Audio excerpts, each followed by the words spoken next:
What is up, guys? It's your boy Winter Clouds here, and today, as you guys can tell by the title, we're going to be talking about why you should play Heroes Ultimatum. Now, if my first impressions did not convince you to play the game, this video, it will. Now, me personally, I was really asleep on this game when I first played it, but as you guys can see, I am now maxed out, and honestly, the more you play the game, the funnier it gets. We're going to go over some of the reasons why I personally think this game is like really fun and why I think you should play it. This honestly has the potential to be one of the best anime Roblox games. No cap.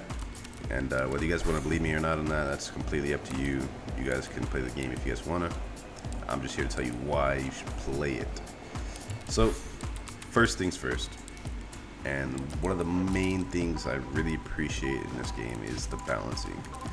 I've never seen the balancing in a combat game so good as this game, to where they specifically have to specify. What? If you go to the quirk doctor right now, they specify rarity does not equal strength.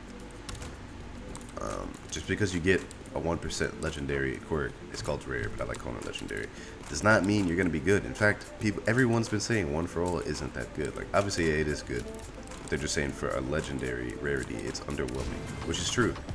There are some rares in this game that are better than, there are some uncommons in this game that are better than the rares. My bad. Like, for example, permeation is better than like overhaul, one for all, hellflame. Engine is better than a lot of those as well. Electrification is really good. Decay is really good. Every single quirk in this game is good, and that really makes it a whole skill-based game. The combat is not revolved around spamming quirks, and a lot of people don't like that. So this game's not going to be for everyone, but for the people that want a real skill-based combat game, it makes sense. Now, the combat isn't exactly the most perfect thing. You know, obviously they have some things to work out. It doesn't feel the smoothest. It is clunky sometimes, and it is filled with some bugs. Some moves straight up just don't work sometimes. For example, permeation is one of the most buggy quirks right now. You can't even use one of the moves yet because they haven't finished it. Phantom Menace. Not to mention the underground travel sometimes just doesn't even work. Same with the permeation uppercut. Sometimes doesn't even work. However, despite that, the game's only been released for 2 days. So we're gonna cut it some slack right there. Everything is super balanced. Like, there's not a single quirk in this game that I think can't defeat another quirk. The reason is because it's 100% skill based. Half the time you're not even really abusing your quirk. You're using other skills. You're using, other mechanics of the game. Aerial combos, blocking, normal combos, right? If there's one thing I do say, there should be more block breaks in the game. There's only like 1 or 2 block breaks right now, I think. And there definitely does need to be more block breaks to make this game funner in PvP. But right now, this is a huge, good start. This is such a good start. The balancing in this game is actually insane. And try to find me another Roblox game that has this kind of balancing. You won't be able to. Guarantee you won't be able to, because games like GPO, I love GPO. As much as I love GPO, the balancing is dog in that game. It's really hard to compete without a Logi in that game. I'm not saying you can't, but it's just hard. You have to work so much harder. In this game, people with wood release or wood manipulation could beat someone with one for all if they're skilled enough at it. And that's no lie right there. Not to mention the fact about gadgets.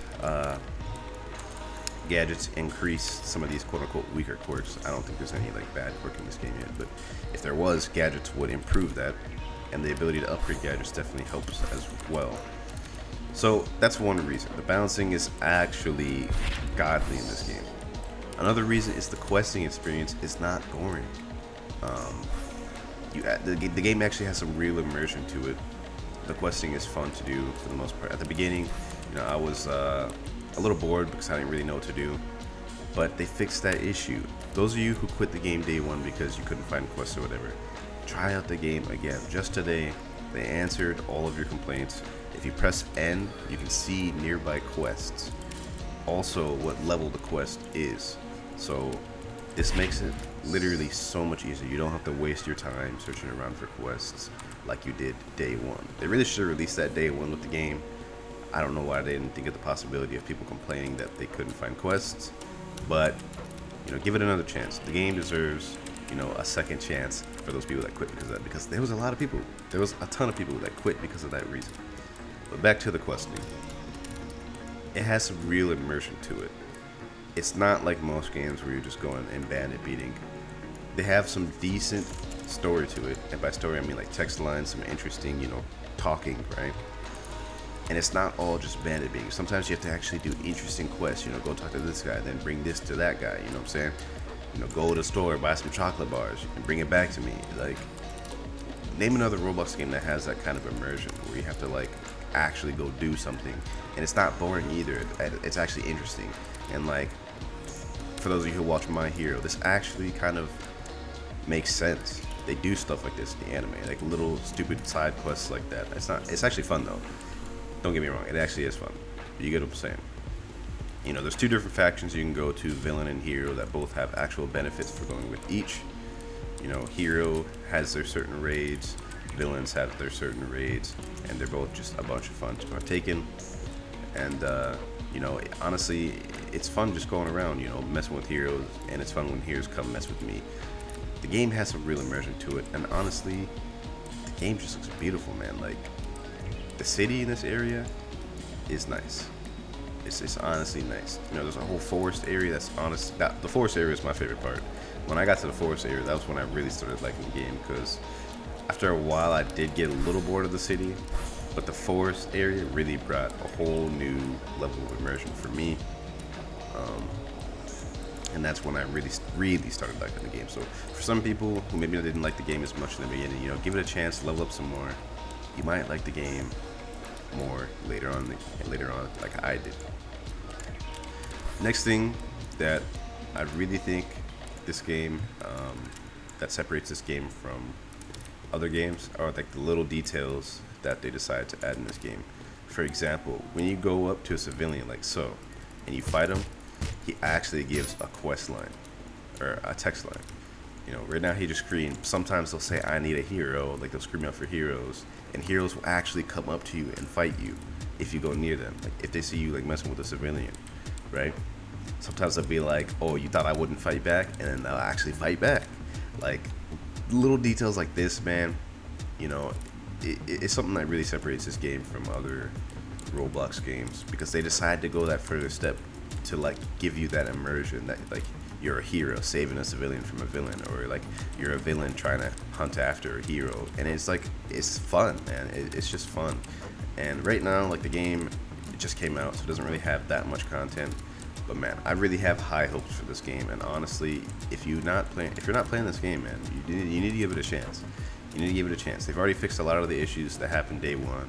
They've resolved a lot of the complaints day one as well. I mean, what more can you really ask for? What more can you really ask for? The game has high immersion, really good balancing. So when PvP Arena comes out, this is going to be one of the best arena experiences on Roblox, anime-wise at least. Because GPO experience right now is trash. Infinite combos left and right. If it's not infinite combos, it's spammers and runners. And there's only a select few handful of people who actually use skill and don't just infinite combo or spam and run. It's not exactly the best experience. That is something that'll never happen in this game if the developers keep doing what they're doing. All quirks are balanced. There's not a single quirk in this game that has a huge advantage over the others. There are only minimal advantages between quirks, and every quirk has a way to counter their abilities, which induces skill. And that's where skill comes in. That's where you have to like start not relying on your quirk. First of all, there's not that many quirk abilities to begin with each quirk, so you have to focus on these other abilities to set up, combos for your quirks and all that. The immersion, the extra steps. This is all the things that make this game, a really good game. The developers, so far at least, have been actually listening to a lot of what everyone's been saying, and man, like, this game has a lot of potential. If the developers don't flop, this game definitely has a lot of potential to be one of the best and stay on top of one of the best Roblox games, man.